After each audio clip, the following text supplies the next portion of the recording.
Friends, join us! We have a spectacle! I give you the War Wolf!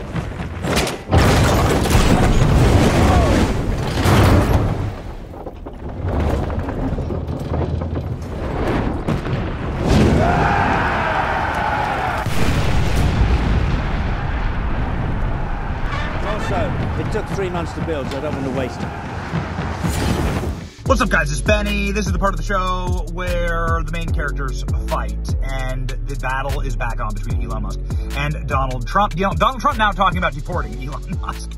Okay, here we go. That escalated quickly. What's happened over the last 24 hours? Late last night, Elon Musk said he's going to start a new political party if the big, beautiful bill gets passed. Elon Musk says that the bill spends way too much money. It's going to add a lot of money and a lot of deficit to the national deficit and trillions of dollars. And Donald Trump wants the big, beautiful bill passed for a number of reasons: marquee legislation accomplishments and achievements, and also border security. We happen to be at Alligator Alcatraz right now recording this video, waiting for the president. It's freaking awesome. Anyway, the point is that there's a lot of arguments to be made, obviously, on both counts, but the president is going to get what he wants, and the big, beautiful bill is about to pass. Elon Musk saying that he must tank the bill. Elon Musk is wanting to tank the bill, saying that he's going to run against anyone who votes for it in the Senate. It's a big threat because Elon Musk has obviously gone berserker mode on senators before, saying that he's going to primary them and that he's the richest man in the world and that he'll come after them. Donald Trump didn't take kindly to this. President Trump spoke nicely about Elon Musk just a day ago on a Sunday morning interview, but now President Trump is gone ballistic and said he's going to be cutting Elon Musk's subsidies. He might turn DOGE on Elon, and he may deport Elon Musk, who, of course, is an immigrant to this country. Wow. Here we go. Here are the clips. I don't know. I think we'll have to take a look. We might have to put DOGE on Elon. You know what DOGE is? DOGE is the monster that might have to go back and eat Elon. Wouldn't that be terrible? He gets a lot of subsidies, Peter. But Elon's very upset that the EV mandate is going to be terminated. And you know what? When you look at it, not everybody wants an electric car. I don't want an electric car. I want to have maybe gasoline, maybe electric, maybe a hybrid, maybe someday a hydrogen. If you have a hydrogen car, it has one problem: it blows up, you know? So I'm going to give that one to Peter. I'm going to let Peter test it out. This is a massive change of tone. Things have, again, deteriorated. This makes us sad because we want President Trump and Elon Musk to get along. A lot of people are saying that this is because of the EV mandates that are being taken out, stripped out of this legislation. And Donald Trump has said this on Truth Social, that, hey, listen, I'm not going to give a big handout to people to buy an EV. This is not what the federal government's here for. We're not going to push electric vehicles. Nothing wrong with them, but we're not going to go into debt to give people credits for electric vehicles. President Trump had a very different tone this weekend on Maria Bartiromo's show when he was asked about Elon Musk. He just said, hey, listen, he's a great guy. It's a detente. We just disagree on this. This was a massive decision. Mr. President, have you spoken to Elon Musk? What happened there? I think he's a wonderful guy. I haven't spoken to him much, but I think Elon is a wonderful guy, and I know he's going to do well always. He's a smart guy, and he actually went and campaigned with me, and this and that. But he got a little bit upset, and that wasn't appropriate. Why did he get upset? He just wasn't getting what he wanted? Look, the electric vehicle mandate, the EV mandate is a tough thing for him, I would think. I don't want everybody to have an electric car. I campaigned on, you have choice. If you want a gasoline powered, if you want a hybrid, I love the electric. I love his cars. I think he's fantastic. But not everybody should have that, and not everybody wants that. And Biden, who's so stupid, he said everybody has to have an electric car by what, 2030? Okay? I think he said by 2030, which is in 5 years, people don't want that.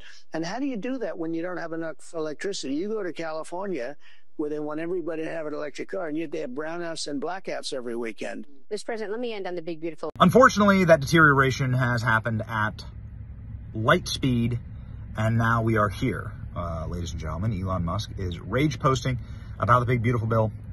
I don't understand how this is something to like atomize the party or the strongest political allyship in American history over, but it is I guess the line in the sand that Elon is choosing. The last time Elon went, full in, saying that Trump's on the Epstein list and everything like that. Donald Trump didn't appreciate that. I didn't want there to be all-out war between these two guys. I obviously think our movement is stronger with them as allies and not as enemies.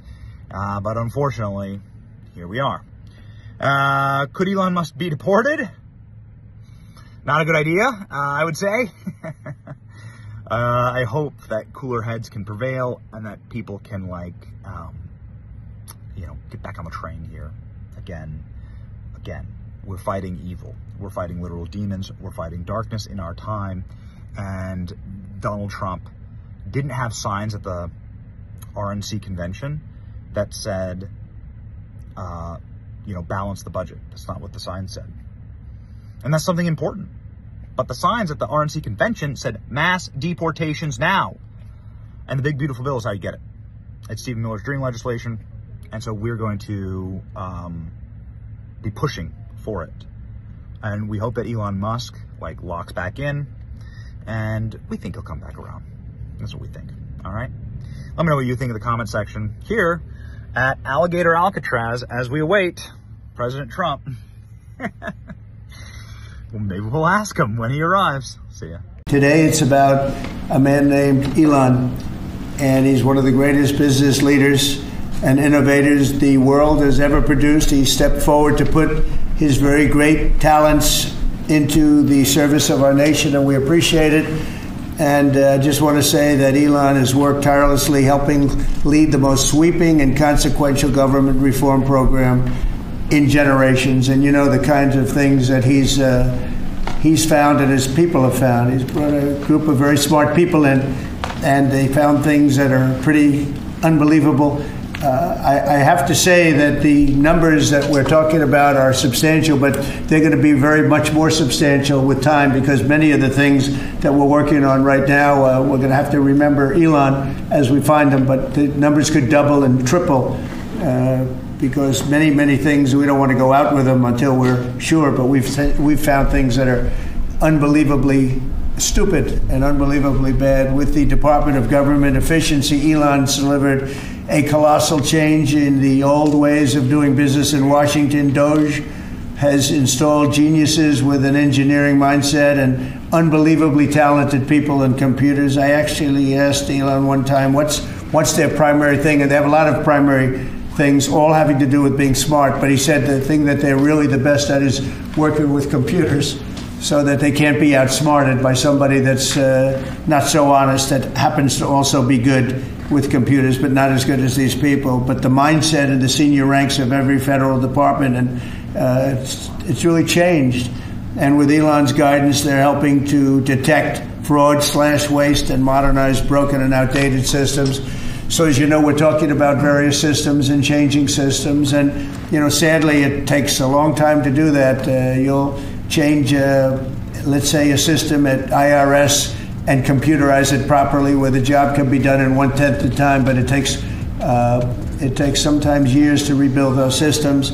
But we've started.